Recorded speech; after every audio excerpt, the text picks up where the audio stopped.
Assalamualaikum dan selamat petang saya ucapkan kepada Dr. Dayang dan rakan-rakan.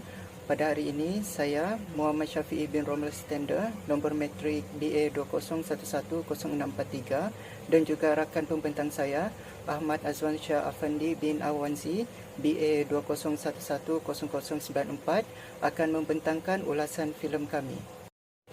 Kumpulan kami telah memilih untuk mengulas filem Adiwiraku yang ditayangkan pada tahun 2017 di panggung.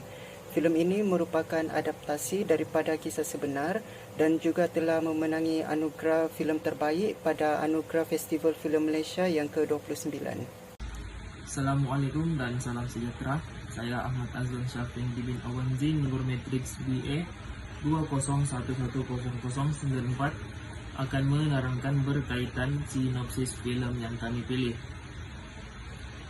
Filem ini adalah merupakan arahan Eric Ong, yaitu filem yang dibintangi oleh Sanjeta Chris Hansami, Zedby Fong, Wan Azlin, Farah Safwan, Ahmad Adnin Zidan, Irdina Tasnim, Balkisani, Rizal Fahmi dan ramai lagi.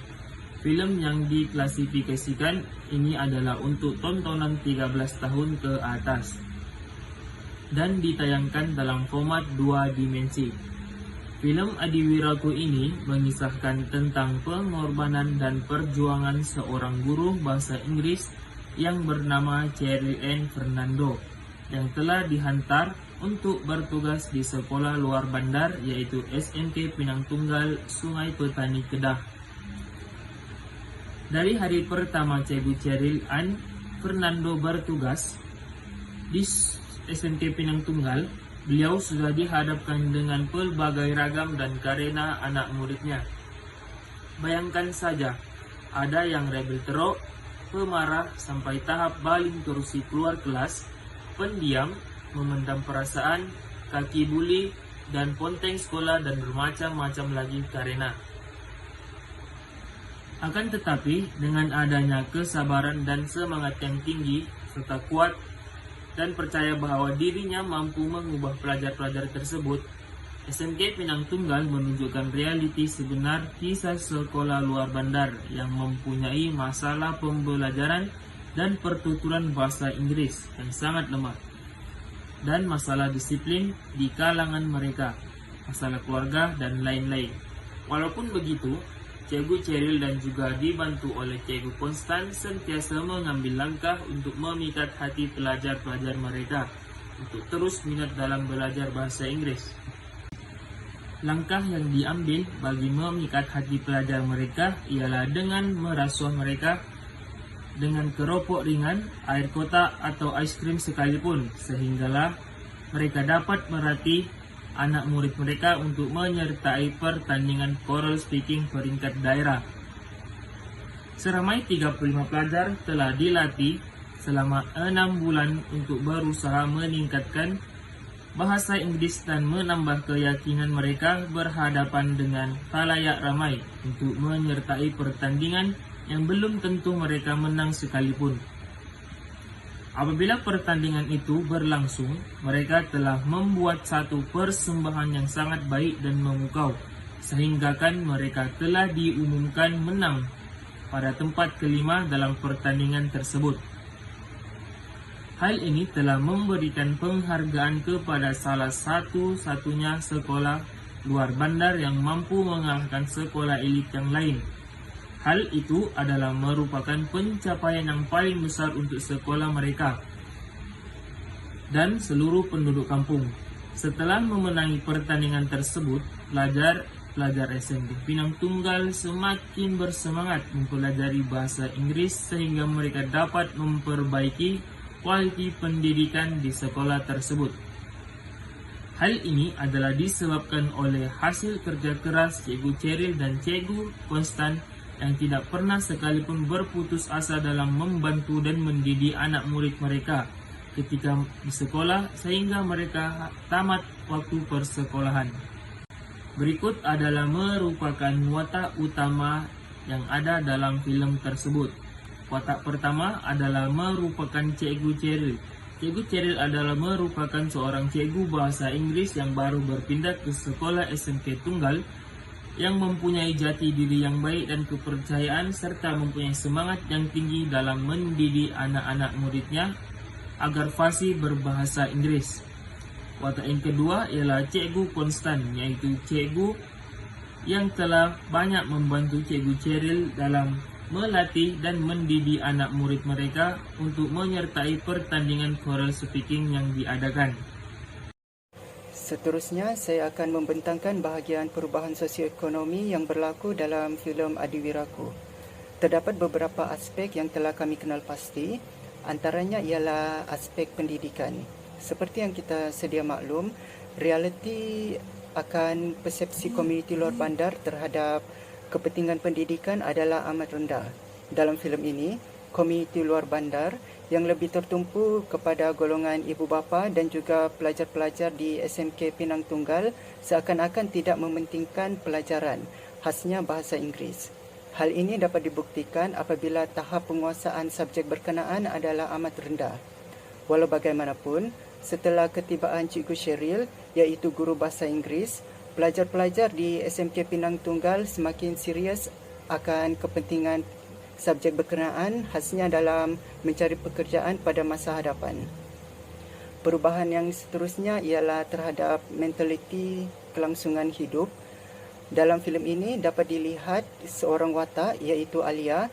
Dia sanggup untuk meninggalkan pelajarannya demi mencari pendapatan bagi menyara keluarganya.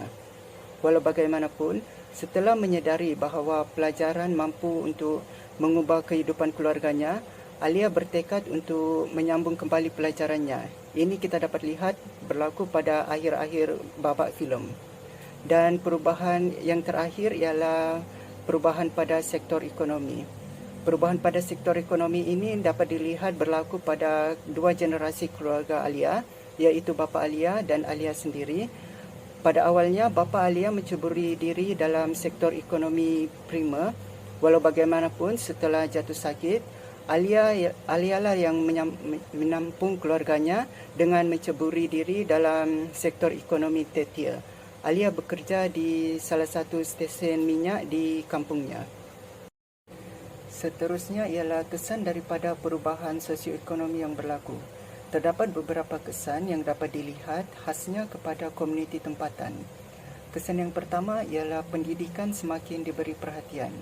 Situasi ini dapat dilihat dalam filem apabila pelajar-pelajar di SMK Pinang Tunggal semakin giat untuk melibatkan diri dalam aktiviti-aktiviti yang berasaskan akademik, seperti pertandingan choral speaking. Bukan itu sahaja, pihak sekolah juga telah menyediakan tabung untuk membiayai yuran bagi pelajar-pelajar yang kurang berkemampuan, seperti Kemboja. Kesan yang kedua pula ialah galakan dalam bidang pendidikan. Walaupun tinggal di luar bandar, ibu bapa mula menggalakkan anak-anak mereka untuk mendapatkan pendidikan yang lebih baik walaupun serba kekurangan, khasnya dari segi kewangan. Sebagai contoh, bapa Alia menghantar Alia kembali untuk mendapatkan pendidikan kerana beliau telah menyedari akan kepentingan pendidikan untuk masa depan Alia. Dan akhir sekali ialah kesan kepada pendapatan komuniti yang tetap. Peralihan daripada sektor primer ke sektor tertier sememangnya membawa kesan yang positif kepada komuniti tempatan. Hal ini kerana sektor tertier tidak akan terjejas dengan sebarang perubahan cuaca. Selain itu, gaji dan upah yang diterima juga adalah bersifat tetap kerana bekerja di bawah majikan. Slide seterusnya ini adalah merupakan nilai dan pengajaran yang terdapat dalam filem Adiwiraku. Nilai yang pertama ialah nilai tanggungjawab. Yang kedua ialah nilai kasih sayang. Ketiga, nilai kecekalan, dan yang terakhir, nilai keprihatinan. Semua nilai ini adalah terdapat dalam Cikgu Cheryl yang sangat memberikan kesan kepada filem Adiwiraku ini. Seterusnya ialah pengajaran yang terdapat dalam filem tersebut. Yang pertama, kita haruslah mempunyai semangat yang tinggi dalam melakukan suatu pekerjaan, sekalipun pekerjaan itu sulit dan rumit. Kedua, ialah kita haruslah memberikan komitmen yang sepenuhnya dalam apa jua bidang yang diceburi. Dan yang terakhir, kita haruslah berani dalam mencuba suatu benda yang baru agar dapat maju ke hadapan lagi. Akhir sekali, saya akan merumuskan ulasan filem ini. Secara keseluruhannya, filem Adiwiraku merupakan filem yang banyak memaparkan realiti kehidupan luar bandar di Malaysia. Bukan sahaja dari aspek pendidikan, tetapi juga dari aspek ekonomi. Kita dapat lihat bahawa terdapat beberapa watak yang hidup dalam keadaan yang sangat daif. Selain itu, filem ini juga banyak memaparkan nilai-nilai positif dan juga pengajaran yang boleh dijadikan iktibar oleh penonton. Dan akhir sekali, filem ini mampu memberi inspirasi kepada para guru dalam menghadapi segala cabaran yang muncul. Seperti yang dilakukan oleh Cikgu Sheryl, walaupun menghadapi banyak cabaran sepanjang bergelar guru bahasa Inggeris di SMK Penang Tunggal, tetapi beliau tetap kekal dalam menjalankan tanggungjawabnya. Itu sahaja pembentangan dari kumpulan kami. Sekian, terima kasih.